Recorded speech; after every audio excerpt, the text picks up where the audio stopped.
Student, कैसे हो आप सभी। उम्मीद करते हैं आप सभी ठीक होंगे।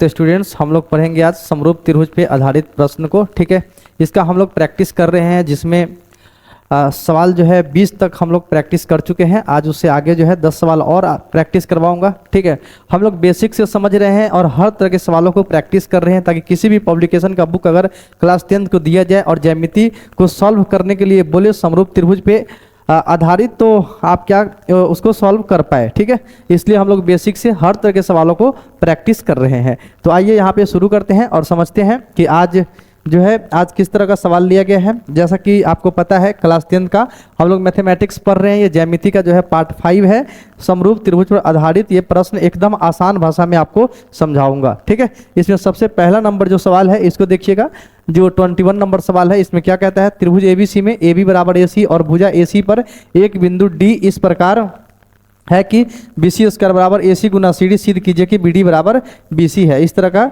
सवाल है। ठीक है, तो यहाँ पे एक त्रिभुज बना लूंगा। ठीक है, एक त्रिभुज बनाऊंगा ABC। ओके, यहाँ पे ABC, इसका नाम A है, इसका नाम क्या है B है, और इसका नाम क्या है C है। और यहाँ पे एक बिंदु AC पर एक बिंदु D है, इसको इससे के साथ मिला देना है। ठीक है, तो सिद्ध करना है BD बराबर BC है। यहाँ पे क्या लिखूंगा, सवाल नंबर 21 का यहाँ पर हल लिखूंगा। ठीक है, लिखूंगा क्या, प्रश्न से। ठीक है, प्रश्न से त्रिभुज ABC में। ठीक है, त्रिभुज ABC में क्या दिया है, AB बराबर AC दिया है, AB बराबर AC, और क्या दिया है, BC स्क्वायर बराबर AC गुना CD दे रखा है। ठीक है, तो यहाँ पे क्या लिख सकता हूँ, BC स्क्वायर को BC गुना BC लिख सकता हूँ, बराबर क्या होगा, AC गुना CD होगा। यहाँ पर देखिएगा तो इसको सॉल्व करने पे BC बटे AC बराबर CD बटे BC हमारे पास आ जाएगा। ठीक है, अब यहाँ पर देखिएगा त्रिभुज क्या, यहाँ पे त्रिभुज BDC तथा त्रिभुज ABC में देखिएगा तो यहाँ पर क्या है, इस दोनों में देखिएगा BC बटा AC। ठीक है, BC बटा AC, जैसा BDC का BC है वैसा उसका AC है, और बराबर क्या है, CD बटा BC। ठीक है ना, CD बटा BC, जैसा इसका CD है वैसा इस त्रिभुज का BC है। उसके बाद यहाँ पर देखिएगा तो कोण C, यहाँ पर कोण C जो है दोनों त्रिभुज में है, यानी कि कोण C बराबर कोण C लिख सकता हूँ, चूंकि क्या है, उभयनिष्ठ है, दोनों में है, इसलिए क्या हो गया, ये उभयनिष्ठ है, तो इसलिए क्या हो गया। अब यहाँ पर देखिए ये भुजा अनुपात में है और ये कोण बराबर है, इसलिए क्या होगा, भुजा कोण भुजा समरूपता से त्रिभुज क्या होगा, समरूप हो जाएगा। समरूपता से त्रिभुज हमारे पास समरूप होगा। त्रिभुज BDC समरूप त्रिभुज होगा ABC, है ना, त्रिभुज ABC, BDC समरूप त्रिभुज ABC, और जब समरूप होगा तब भुजा क्या होगा, समानुपाती होगा। तो कैसे कर सकते हैं इसको, जैसा इसमें देखिएगा इस त्रिभुज का जैसा BC है वैसा ही उस त्रिभुज का AC है, जैसा इस त्रिभुज का BD है वैसा ही उस त्रिभुज का हमारे पास AB है। और सवाल ने दे रखा है कि AB बराबर क्या है, AC है, तो यहाँ पे मैं AB के जगह पे क्या रख दूंगा, AC रख दूंगा। ठीक है, तो यहाँ पे BC बटे AC बराबर हमारे पास BD बटे AB के जगह पे AC रख दूंगा, AC से AC कट जाएगा, यानी कि हमारे पास आ जाएगा BC बराबर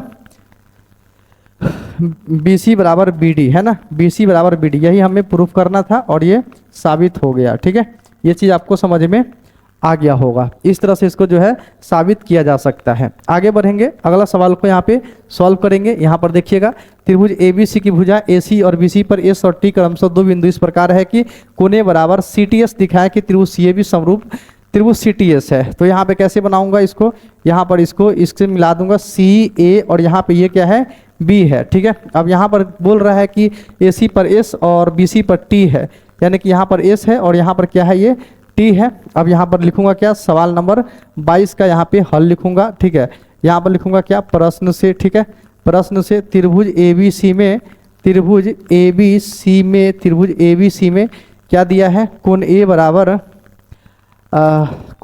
क्या दिया है, कोण A बराबर, अच्छा, त्रिभुज ABC में S और T इस प्रकार है कि कोण A बराबर इतना, है ना, कोण A बराबर क्या दिया है, कोण CTS दिखाए कि, यहाँ पे क्या लिखिएगा, सिद्ध क्या करना है प्यारे बच्चों, तो यहाँ पे सिद्ध क्या करना है, त्रिभुज CAB समरूप त्रिभुज CTS समरूप त्रिभुज CTS, ऐसा साबित करना है। तो यहाँ पर देखेंगे त्रिभुज, यहाँ पे लिख दीजिए ऐसे, प्रमाण। ठीक है, त्रिभुज CAB तथा त्रिभुज CTS में तथा त्रिभुज CTS में यहाँ पर क्या दिया है, तो यहाँ पर देखिएगा कोण ए बराबर दे रखा है कोण CTS, यानी कि CTS ये वाला कोण इसके बराबर है, और कोण C देखिएगा यानी कि SCT, कोण SCT बराबर हमारे पास कोण ACB, यहाँ पे क्या आएगा ACB आएगा, यानी कि दो कोण बराबर हो गया। तो यहाँ पे क्या होगा, यहाँ पे लिखूंगा कोण कोण समरूपता से, ठीक है, कोण कोण समरूपता से त्रिभुज क्या होगा, कोण कोण समरूपता से त्रिभुज हमारे पास समरूप होगा, त्रिभुज CAB समरूप त्रिभुज CTS, ठीक है, CAB समरूप त्रिभुज CTS होगा, और ऐसा हमने साबित कर दिया, ये प्रूव्ड हो गया। ठीक है, आपको ये चीज़ समझ में आ गया होगा। इस तरह से जो है सवालों को आप सॉल्व कर सकते हैं। अगला सवाल यहाँ पर देखेंगे कि अगला सवाल कैसे सॉल्व होगा। बगल के चित्र में त्रिभुज ABC के शीर्षलंब AD और CE एक दूसरे को P पर प्रतिच्छेद करते हैं, दिखाना है त्रिभुज AEP समरूप त्रिभुज ADB। तो यहाँ पे जब भी चित्र का बात होगा मैं थोड़ा सा बुक का सहारा लूँगा, क्योंकि यहाँ पे सवाल में बुक में जो है चित्र दे रखा है। ठीक है, हमने चित्र को नहीं डाला। यहाँ देखिएगा इस तरह से जो है त्रिभुज है CAB, है ना, CAB, और यहाँ से ये वाला जो है इस पर लंब है, और यहाँ से ये वाला जो है इस पर इस तरह से लंब दिया है। ये E है और ये D है, और इसका नाम P दे रखा है। अब यहाँ पे सवाल नंबर 23 है, इसका हल मैं बता रहा हूँ, तो इस तरह से यहाँ पर लिख दूंगा। ठीक है, यहाँ पर क्या लिखूंगा, यहाँ पर लिखूंगा क्या, प्रश्न से। ठीक है, प्रश्न से त्रिभुज ABC में, त्रिभुज ABC में, ठीक है, त्रिभुज ABC में AD, त्रिभुज ABC में AD और C एक दूसरे को P पर प्रतिच्छेद करते हैं। AD त्रिभुज ABC में शीर्षलंब, ठीक है, इस तरह से लिख दो, शीर्षलंब, शीर्षलंब AD और CE, AD और CE बिंदु P पर प्रतिच्छेद करते हैं। ठीक है, बिंदु P पर प्रतिच्छेद करते हैं, है ना, बिंदु P पर प्रतिच्छेद करते हैं। अब यहाँ पर क्या लिखूंगा, यहाँ पर लिखूंगा सिद्ध करना है, सिद्ध क्या करना है, सिद्ध क्या करना है प्यारे बच्चों, तो त्रिभुज AEP, पहला पॉइंट तो ये है AEP समरूप हो त्रिभुज ADB के, AEP समरूप हो त्रिभुज ADB के। तो यहाँ पर देखिए AEP और ADB यानी ADB ये समरूप करना है। तो कैसे होगा इसका हम लोग बात करेंगे, पहला पॉइंट है ये, और दूसरी बात है त्रिभुज PDC समरूप त्रिभुज BEC, समरूप त्रिभुज BEC, ऐसा करना है। तो यहाँ पे क्या लिखना है, यहाँ पे मुझे प्रमाण लिखना है, और इसको कैसे साबित करूँगा, तो सबसे पहला है त्रिभुज AEP और ADP में देखेंगे। तो देखिए त्रिभुज AEP तथा त्रिभुज किस में, ADP में। ठीक है, AEP तथा त्रिभुज ADP में। अब यहाँ देखिएगा AEP में क्या है, कोण A जो है, कोण A जो दे रखा है,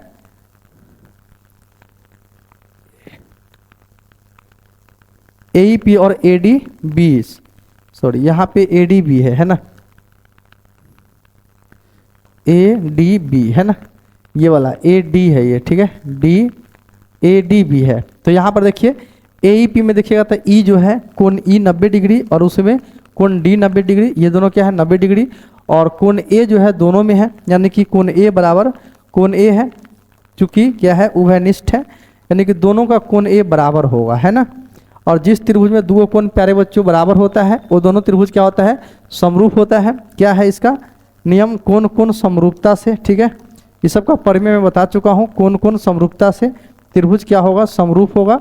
कोण कोण समरूपता से त्रिभुज AEP समरूप त्रिभुज ADB होगा, AEP समरूप त्रिभुज ADB होगा। दूसरा नंबर पॉइंट है PDC समरूप त्रिभुज BEC, है ना, PDC समरूप त्रिभुज BEC। तो यहाँ पर देखेंगे PDC त्रिभुज, पुनः त्रिभुज, दूसरा के लिए त्रिभुज PDC तथा त्रिभुज BEC में, तथा त्रिभुज BEC में, PDC तथा त्रिभुज BEC में। PDC देखिएगा तो यहाँ पे है PDC, इसमें जो है D 90 डिग्री, और BEC में देखिएगा तो BEC में E 90 डिग्री, यानी कि D बराबर E लिखूंगा, कोण D बराबर कोण E लिखूंगा, और ये कितना है 90 डिग्री है ना। उसके बाद PDC और BEC, अब कोण C जो है दोनों में है, ये वाला कोण जो है दोनों में है, इसलिए क्या होगा उभयनिष्ठ होगा, यानी कि कोण सी बराबर क्या लिखूंगा, कोण सी, चूंकि उभयनिष्ठ है, चूंकि क्या है, उभयनिष्ठ है, ठीक है, चूंकि उभयनिष्ठ है और इसलिए त्रिभुज पीडीसी समरूप त्रिभुज बीईसी होगा।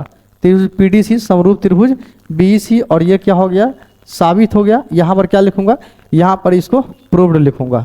ओके, आगे बढ़ेंगे, अगला सवाल को यहाँ पे सॉल्व करेंगे भी। अगला सवाल कैसे यहाँ पे सॉल्व होगा, यहाँ देखिएगा सवाल नंबर, बगल के चित्र में त्रिभुज ए बी ई सर्वांगसम त्रिभुज ए सी डी, तो दिखाइए कि ए डी ई समरूप त्रिभुज ए बी सी होगा। बगल का चित्र क्या है, तो यहाँ पर देखिए इस तरह का चित्र दे रखा है, इसका नाम ए है, इसका नाम बी और इसका नाम सी, यहाँ से डी और ये ई दे रखा है और इस तरह से इसको मिला दिया गया है, ठीक है। तो यहाँ पे त्रिभुज ए डी ई समरूप त्रिभुज ए बी सी लाना है, यानी ए डी ई समरूप त्रिभुज ए बी सी लाना है। ओके, सवाल नंबर 24, यहाँ पर क्या लिखूंगा, यहाँ पर लिखूंगा प्रश्न से, ठीक है, प्रश्न से त्रिभुज ए बी ई सर्वांगसम त्रिभुज ए C D, A B E सर्वांगसम त्रिभुज ए डी सी है ना, ए डी सी ऐसा है। ए बी ई, यहाँ देखिए ए बी ई सर्वांगसम त्रिभुज ए डी सी ऐसा इसने दे रखा है, तो सर्वांगसम है। ए बी ई में देखिएगा ए बी ई और ए सी डी, तो जैसा इसमें ए बी है वैसा है उसमें ए सी है, तो ए बी बराबर क्या होगा हमारे पास, ए सी होगा। अच्छा, जहाँ पर ये सिद्ध करने के लिए आएगा वहाँ पे मैं इसका यूज कर लूँगा। अब यहाँ पे पहले लिख लेता हूँ, सिद्ध करना है, सिद्ध क्या करना है, या इसको इस तरह से पहले लिख लेता हूँ। देखिए ए बी बराबर ए सी, जैसा इसमें ए बी वैसा है उसमें ए सी है, और जैसा इसमें ए ई वैसा है उसमें ए डी है। ए ई बराबर क्या लिख सकता हूँ, ए डी भी लिख सकता हूँ। ओके, उसके बाद जैसा इसमें बी ई है वैसा है उसमें, जैसा इस त्रिभुज में देखिएगा बी ई है वैसा ही इसमें डी सी है ना, बी ई बराबर डी सी लिखा जा सकता है। ओके, तो अब मैं यहाँ पे क्या लिखूँगा, सिद्ध करना है। क्या सिद्ध करना है, सिद्ध क्या करना है प्यारे बच्चों, सिद्ध क्या करना है, सिद्ध करना है त्रिभुज ए डी ई समरूप त्रिभुज ए B C, A D E समरूप त्रिभुज A D C, A D E समरूप त्रिभुज ए बी सी। तो यहाँ पे लिखूंगा क्या, प्रमाण, ठीक है। त्रिभुज ए डी ई तथा त्रिभुज ए बी सी में, ए डी ई तथा त्रिभुज ए बी सी में क्या दे रखा है, ए डी ई तथा त्रिभुज ए बी सी में। तो पहला पॉइंट तो ये दे रखा है कि ए बी बराबर क्या है, ए सी है, ए बी बराबर ए सी है, त्रिभुज ए बी बराबर ए सी है, यानी कि ए बी बटा ए सी बराबर कितना होगा, 1 होगा।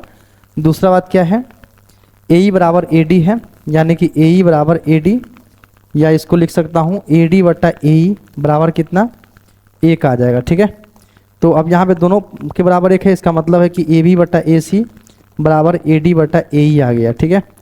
ए बी बटा ए सी यानी ए बी बटा ए सी बराबर ए डी बटा ए ई आ गया। और ये वाला जो है दोनों त्रिभुज में है, यानी ए बी सी में भी है और ए डी ई में भी है, यानी कि कोण ए बराबर कोण ए, चूँकि उभयनिष्ठ है, ठीक है, चूँकि उभयनिष्ठ है इसलिए क्या हो गया, ये बराबर हो गया।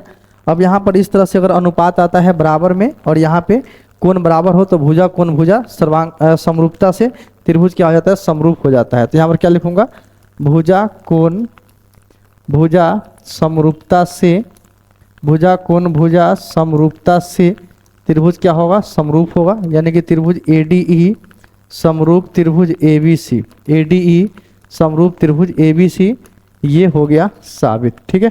इस तरह से आप इसको कर सकते हैं। तो समझ में आया होगा ए डी ई और ए बी सी क्यों समरूप है।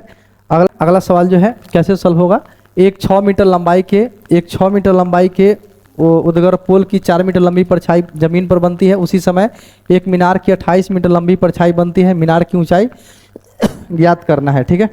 तो यहाँ पे ये जो है कितना है, 6 मीटर लंबा है और इसका कितना मीटर, 4 मीटर लंबी परछाई बनती है। इसी समय जो है मीनार की कितना बनता है परछाई, लंबी परछाई 28 मीटर, ठीक है। तो यहाँ पे 28 मीटर कर दूंगा, ठीक है।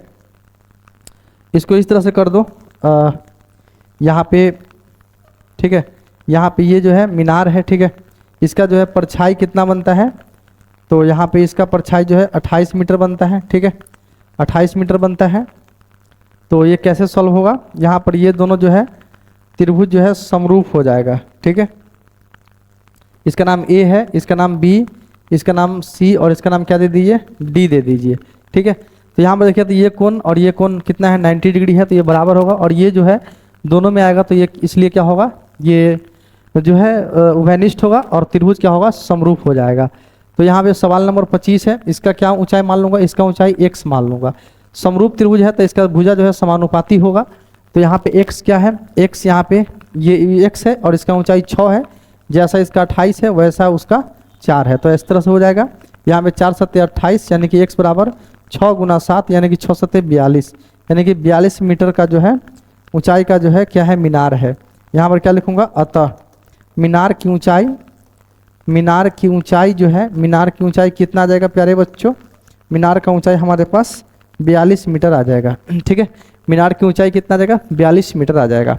समझ में आया होगा। अगला सवाल क्या कहता है, यहाँ देखिए, दो समद्विबाहु त्रिभुजों के शीर्ष कोण समान है और उनके क्षेत्रफल 9:16 के अनुपात में है, तो उनके संगत शीर्ष लंबों का अनुपात ज्ञात करना है। सवाल नंबर कितना है, तो 26 है। यहाँ पे दो समद्विबाहु त्रिभुज है, तो समद्विबाहु त्रिभुज के प्रत्येक कोण बराबर है, त्रिभुज क्या होगा, समरूप होगा। मान लेते हैं दो समद्विबाहु त्रिभुज इस तरह का है, ये वाला, ठीक है, एक त्रिभुज ये है और एक दूसरा त्रिभुज ये है, ठीक है। इसका नाम ए है, बी सी और इसका नाम डी ई एफ है ना। ऐसा नहीं, ऐसा बनाते हैं, रुक जाइए,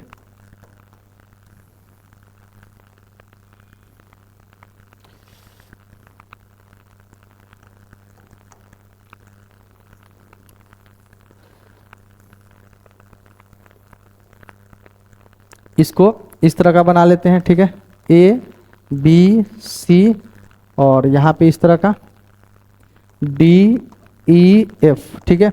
इसका नाम एन है और इसका नाम क्या है, एम है। तो यहाँ पर देखिएगा कि इसका क्षेत्रफल का अनुपात दिया है, तो चूंकि यहाँ पे सब कोण बराबर है तो ये त्रिभुज क्या होगा, समरूप होगा। यहाँ पे लिखिएगा क्या, प्रश्न से त्रिभुज ए बी सी तथा त्रिभुज डी ई एफ में, ए बी सी तथा त्रिभुज डी ई एफ में कोण ए बराबर कितना दिया है, कोण डी दिया है, कोण बी बराबर कितना दिया है, कोण ई दिया है और कोण सी बराबर कितना दिया है, कोण एफ दिया है। इसलिए त्रिभुज ए बी सी समरूप त्रिभुज डी ई एफ होगा, ए बी सी समरूप त्रिभुज डी ई एफ होगा। और इसलिए क्या होगा, एरिया जो है त्रिभुज ए बी सी का बटे एरिया त्रिभुज डी ई एफ का अनुपात जो होगा क्या होगा, ए एम स्क्वायर बटे डी एन स्क्वायर होगा। ओके, अब यहाँ देखिएगा तो अनुपात दिया है 9:16 यानी कि ए एम स्क्वायर और डी एम, उधर से स्क्वायर भी हटा दीजिए तो इधर रूट चढ़ जाएगा। यहाँ पर 3/4 बराबर ए एम बटे डी एन आएगा, ए एम बटे डी एन यानी कि मैं लिख सकता हूँ 3:4 बराबर ए एम अनुपात डी एन। तो ये चीज़ समझ में आया होगा कि ये जो है इसका अनुपात जो है 3:4 होगा, इसके शीर्ष लंबों का अनुपात 3:4 होगा प्यारे बच्चों, ठीक है। अगला सवाल को यहाँ पर देखेंगे। अगला सवाल कैसे सॉल्व होगा, यदि दो समरूप त्रिभुजों के क्षेत्रफल बराबर हो तो सिद्ध कीजिए कि ये त्रिभुज सर्वांगसम है।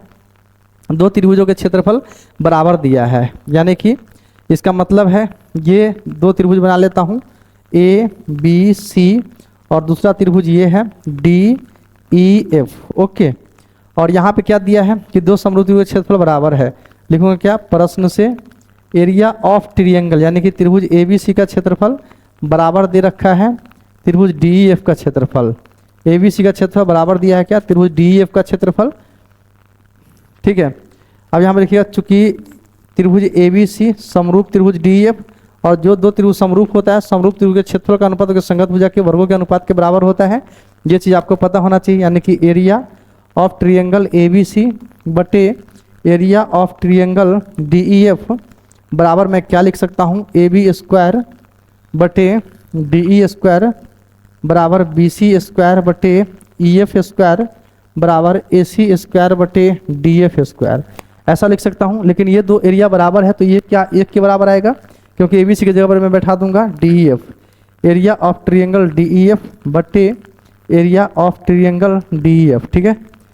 और बराबर क्या है हमारे पास, ए बी स्क्वायर बटे डी ई स्क्वायर बराबर बी सी स्क्वायर बटे ई एफ स्क्वायर और बराबर ए सी स्क्वायर बटे डी एफ स्क्वायर, यानी कि ये कट के एक आ जाएगा। यानी कि यहाँ पर ए बी स्क्वायर बराबर क्या लिख सकता हूँ, डी स्क्वायर लिख सकता हूँ, बी सी स्क्वायर बराबर क्या लिख सकता हूँ, ई एफ स्क्वायर लिख सकता हूँ, और ए सी स्क्वायर बराबर क्या लिख सकता हूँ, डी एफ स्क्वायर लिख सकता हूँ।